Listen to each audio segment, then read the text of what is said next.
बांद्रामध्ये अभिनेत्री रवीना टंडनचा राडा, video viral. अभिनेत्री रवीनावर आज शनिवार दिनांक 1 जून रोजी रात्री 11च्या सुमारास मुंबईच्या बांद्रा उपनगरात 3 जणांना शिवीगाळ करून मारहाण केल्याचा आरोप आहे। मिळालेल्या माहितीनुसार रवीनाच्या ड्रायव्हरवर रिझवी कॉलेजजवळ कार्टर रोडवर निष्काळजीपणे गाडी चालवण्याचा आणि 3 जणांना धडक दिल्याचा आरोप आहे। याविषयी लोकांनी त्याला विचारले असता अभिनेत्री रवीना तिच्या कारमधून बाहेर आली आणि तिने पीडितांना शिवीगाळ व मारहाण केली असल्याचं म्हटले जात आहे। आता या प्रकरणी अधिक तपास खार पोलीस ठाणे करत आहे। My nose is bleeding. My nose, he assaulted me.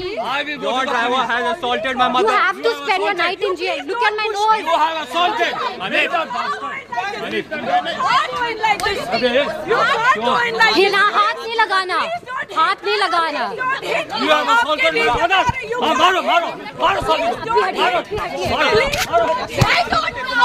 When you came hitting, why now? Why him?